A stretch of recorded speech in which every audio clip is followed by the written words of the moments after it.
Israel has dismissed a UN Security Council resolution calling for urgent pauses in Gaza as meaningless, and it continues to bomb refugee camps and bulldoze parts of Gaza's biggest hospital. So is the credibility of the Security Council now at stake? This is Inside Story.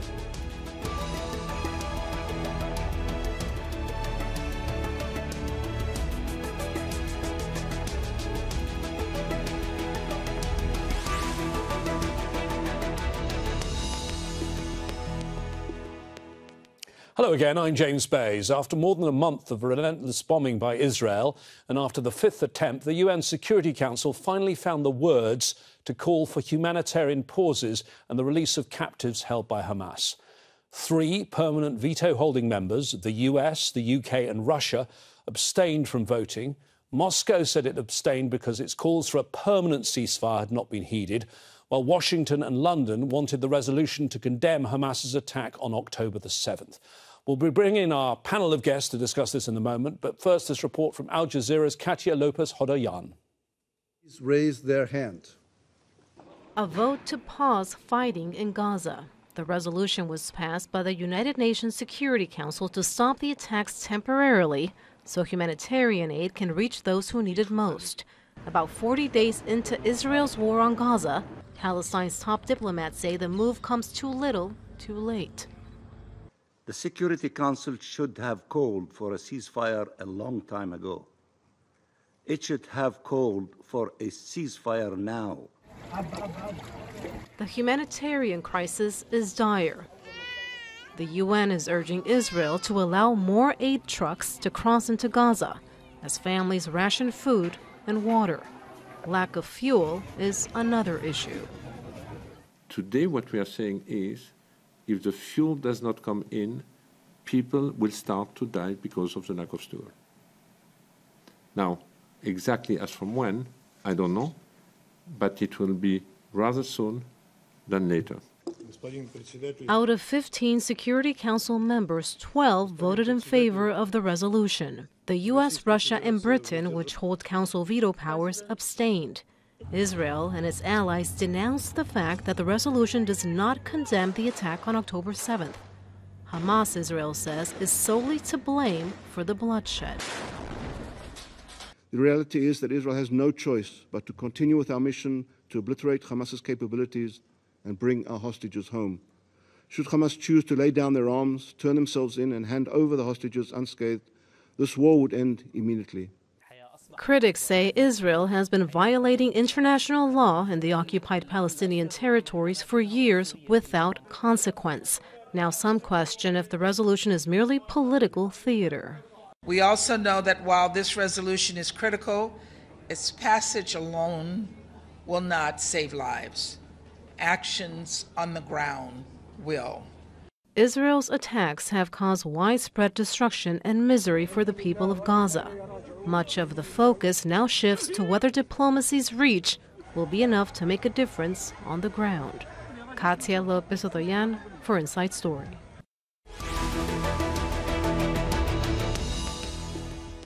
Well, let's discuss all this now with our panel of guests. In New York, we have Richard Gowan, the UN Director at the International Crisis Group. In London, Yara Hawari, the writer and senior analyst for Al-Shabaka, the Palestinian Policy Network, an independent think tank. And in Kigali, Adama Diang, a former UN Special Advisor on the Prevention of Genocide. Thank you all for joining us today on Inside Story to discuss this. I'd like to start with you, Richard, in New York. You have a background as an academic. I know you well, though, and a bit like a journalist. You spend a lot of time talking to diplomats. We'll get to what is in the resolution in a moment, but there were 5 weeks of impasse. Do you believe that the credibility of the UN Security Council was on the line here? I think so, and I think that ambassadors in New York were beginning to feel that the Security Council's silence over the war was untenable. And it seems that at some point last week, senior diplomats from the Security Council got together in private and said, we have to come to some sort of consensus. We need to show the world that we do care.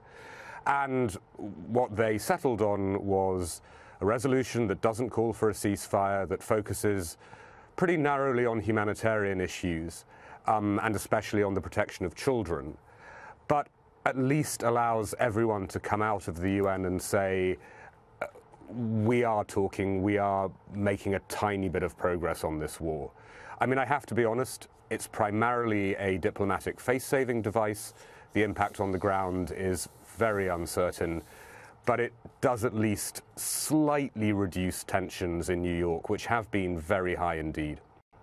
OK, well, let's look at the resolution. I've got a copy of it here in my hand, Security Council Resolution 2712. And I'm going to turn to the second page, the second of the main paragraphs, and tell you exactly what it calls for. It says the Security Council calls for urgent and extended humanitarian pauses and corridors throughout the Gaza Strip for a sufficient number of days to enable, consistent with international humanitarian law, the full, rapid, safe and unhindered humanitarian access for United Nations humanitarian agencies and their implementing partners. Adama, you're a former UN Under-Secretary General. You are familiar with these sort of resolutions written in diplomatic speak, written as one big long sentence. What do you make of what they've actually come up with here? Well, I must say that I'm a bit disappointed 40 days after this situation, this tragedy, you know, coming with this resolution, which I found little and too late. The reason being that there have been fruitless debate over first who fired a rocket here and there, and then now asking that the resolution include a condemnation of Hamas. That is not what I was expecting. I was expecting the Security Council to really stand firm in preventing atrocity crimes to be committed in Gaza. I was expecting the Security Council not only to say ceasefire, pause, humanitarian pause, but to say stop the war crimes being committed in Gaza today. I mean, it is true that the destruction of Gaza is terrifying. The intentional targeting and destruction of normalcy life is, of course, truly disturbing, and Palestinian children have paid a very high price. Thousands of these innocent human beings are being killed. Now, I think it is important that Israel be asked to end its military blockade of Gaza, because the blockade alone constitutes, I would say, a crime of a very great magnitude. Now, what are we going to expect? We do know that there has been numerous resolutions in the past condemning Israel, but without any follow-up action. And this time, I simply hope that the Security Council will really protect its own credibility and not fail humanity again. The Security failed the Rohingya people in Myanmar. The Security Council failed the Tutsi in Rwanda in 1994. They failed the people in Bosnia-Herzegovina in 1995. And today, under our eyes, we are afraid that the Security Council is unfortunately dragging its feet to not really bring to an end what is happening. What we want is really that the people of Palestine, the people of Israel, these innocent people who are being killed in both sides, you know, they have to be respected, their life, their human dignity. OK, Yara, you are the Palestinian on the panel. You're currently in London, but I know you're speaking to people. How are people you're speaking to responding to what the Security Council's done? Well, I mean, the fact that this is the most the Security Council could come up with is not just disappointing, it's morally reprehensible. I mean, what use is a humanitarian pauses when the bombardment and invasion of Gaza will resume? You know, if we deconstruct the concept a little bit, in essence, what it means is that you'll give people a little bit of food, maybe some medical supplies and a sip of water before you allow them to be killed. It's the equivalent of giving someone a final meal before they're executed. And it's, you know, it's not only morally reprehensible, but I also think it makes a mockery of international law. That this is not the correct response to an ongoing bombardment campaign of a captive people. The only response to this should be an unequivocal demand for a ceasefire and an end to the occupation of the Palestinian people. anything short of that is complicity in what the Israeli regime is doing. And we've seen that a ceasefire is not only something that Palestinians are calling for, it's actually what people in their millions around the world are calling for. So many have hit the streets calling for a ceasefire. And so the fact that the Security Council can't even reflect the will of people globally, I think says a lot about not just the UN as a body, but also international law moving forward. Richard, this resolution passed, I think, mainly because it was an abstention from the US and not a veto. There was a somewhat similar resolution on the 18th of October, which also called for humanitarian pauses, and the US vetoed on that occasion. Have you managed to work out what changed, why the US waited 29 days, why they vetoed the first one and didn't veto this one? I think that earlier in the war, the US hoped that it could manage the conflict unilaterally. But as time has gone by, Linda Thomas-Greenfield, the US ambassador to the UN, has been very conscious that America's blocking of Security Council action over the war is doing it enormous damage and will actually also affect its ability to gain support on other issues such as Ukraine from UN members. So from what I hear, Ambassador Thomas-Greenfield lobbied the White House very hard to get this resolution through. She went down to Washington in person to explain why she thought it was essential to get a resolution at this time. And in the end, her argument won out this week. So the US abstained rather than using its veto once again. I do think the Biden administration is profoundly conscious that it is hemorrhaging goodwill in the so-called global south and worldwide because it is refusing to support a ceasefire. I think that the US team at the UN feels that even more acutely than most, and that is why they felt they had to let this text go through.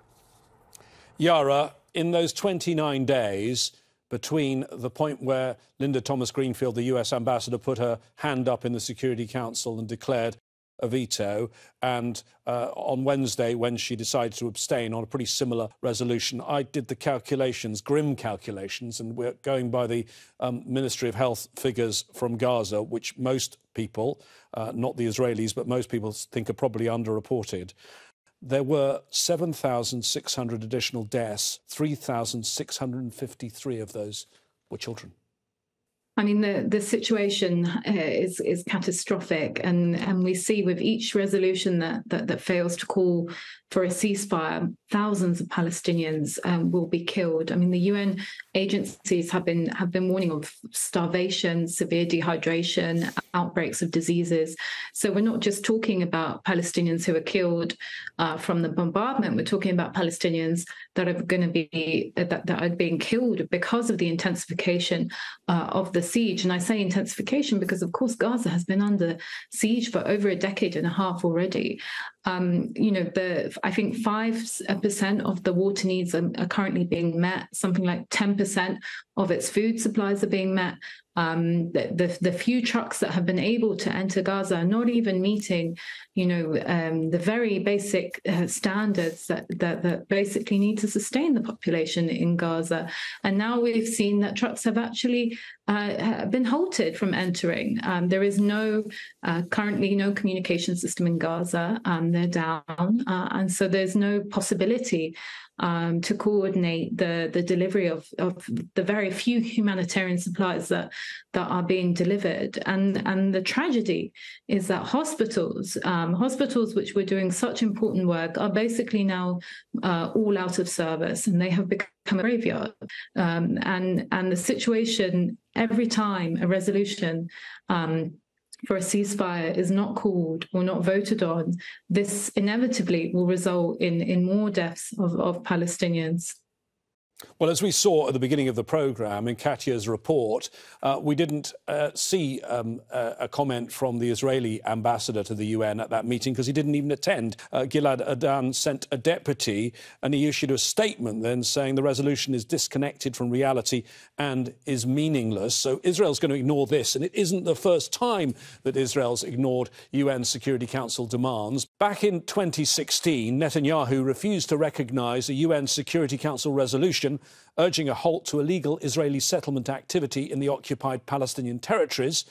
In January 2009, the then UN Secretary-General Ban Ki-moon expressed disappointment to the then Israeli Prime Minister Ehud Olmert that violence had continued after the Council passed a resolution calling for an immediate ceasefire in Gaza.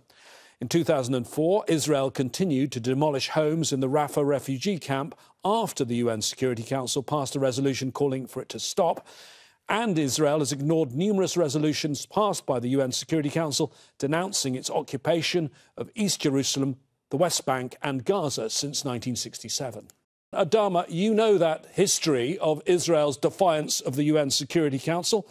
How should the Security Council now respond, given they've already rejected this? Another resolutions, punitive power, sanctions?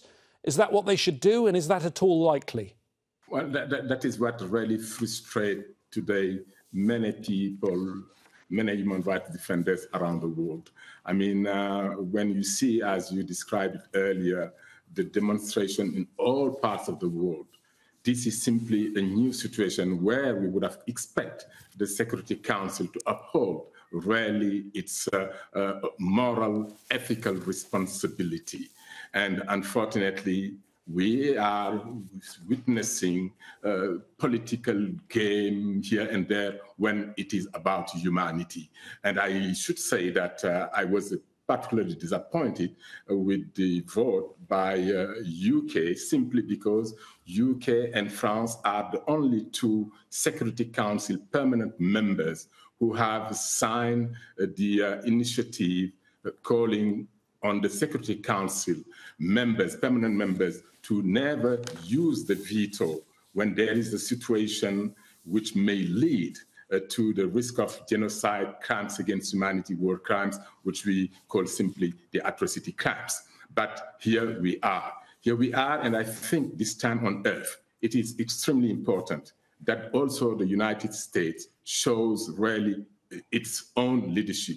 I remember at a time when President Obama was in power, and when I visited Central African Republic with my colleague Leila Zerugi, who was in charge of children in conflict, when I addressed the council, at the end of my presentation, which was showing clearly that there was a situation which may lead to the genocide, Samantha Power, then permanent representative, stated, colleagues, Special Advisor Jeng has spoken.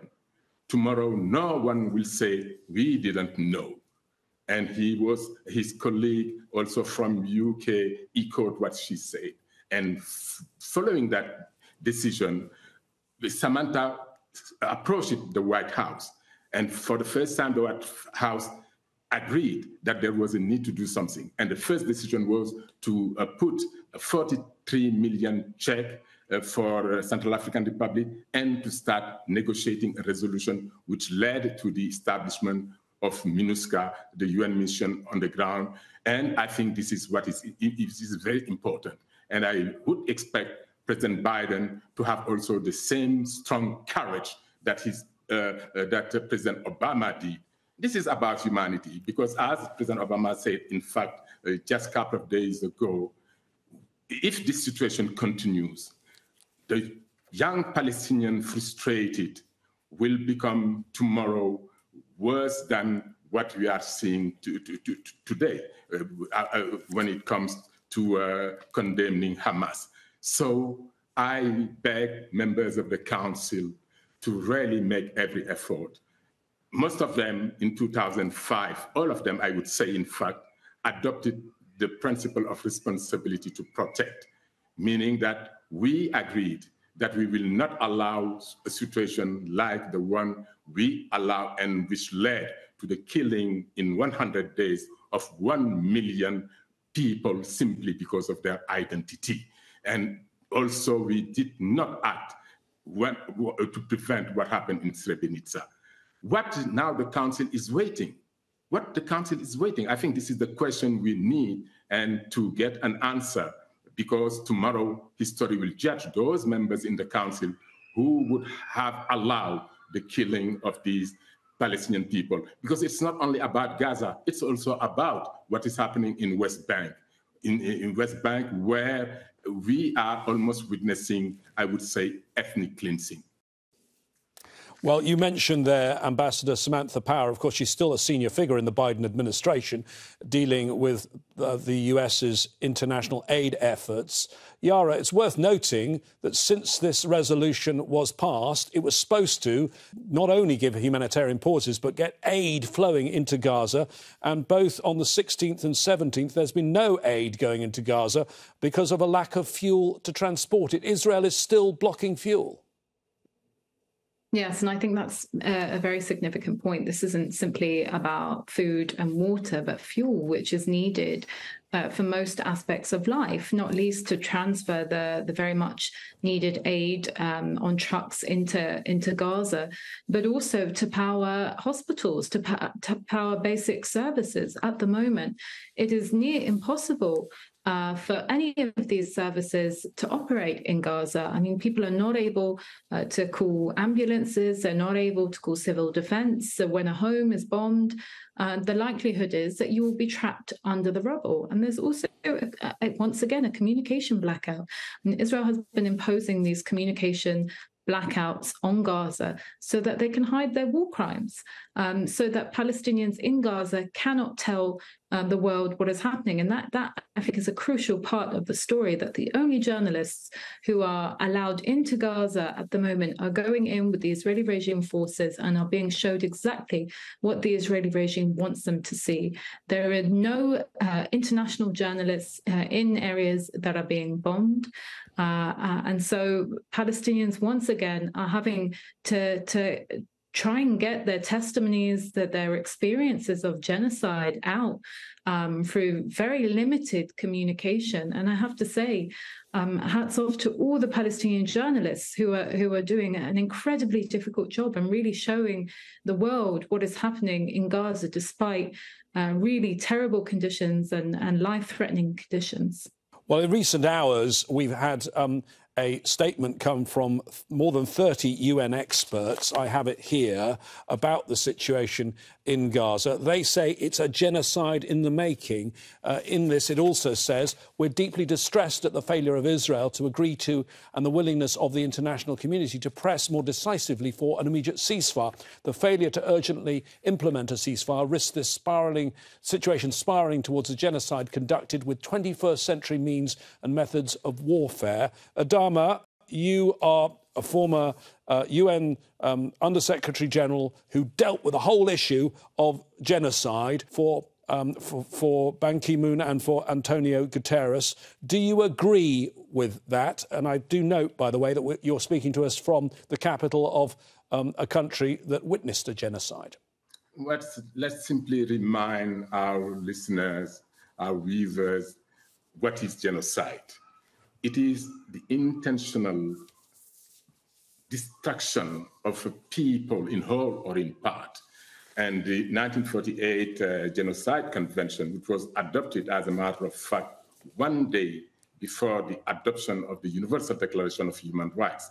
We are celebrating the 75th anniversary of this convention. You know, it defines genocide as any of the 5 acts committed with intent to destroy in whole, in part, a national, ethnic, racial, or religious group. And these 5 acts were killing members of the group, causing them serious physical or mental harm, imposing living conditions intended to destroy the group, preventing birth, and forcibly transferring children out of the group. I mean, victims are targeted because of their real or perceived group membership, not randomly. And to be clear, any of the 5 acts mentioned would be enough and would lead, in light of what is happening in Gaza and what is increasingly happening also in other occupied Palestinian territories, to prima facie of a genocidal campaign.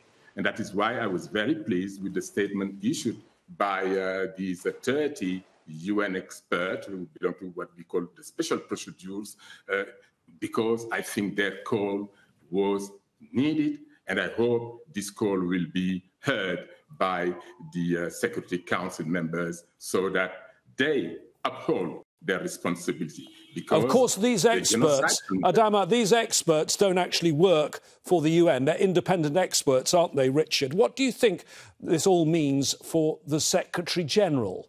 Do you think the fact, even if Israel's not going to comply with the Security Council resolution, the fact it exists, do you think that empowers the Secretary-General to speak out more, to act more? I think, in fairness, Secretary-General Guterres has been speaking out in very frank terms over the appalling humanitarian situation in Gaza.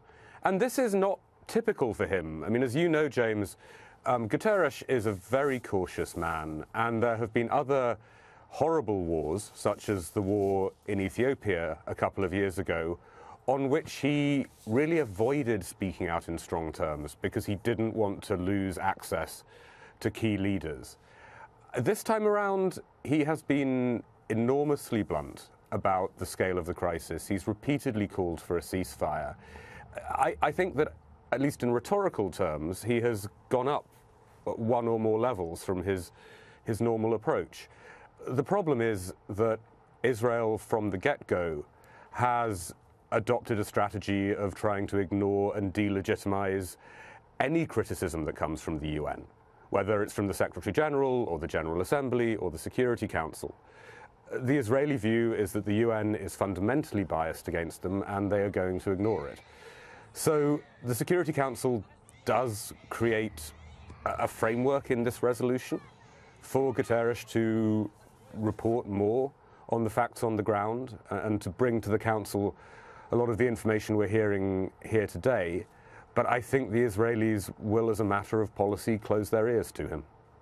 Thank you very much, Richard. Thank you to all our guests, Yara Hawari, Adama Diang and Richard Gowan. Al Jazeera's extensive coverage of the war on Gaza continues around the clock with reporters in the region, around the world, including at the UN.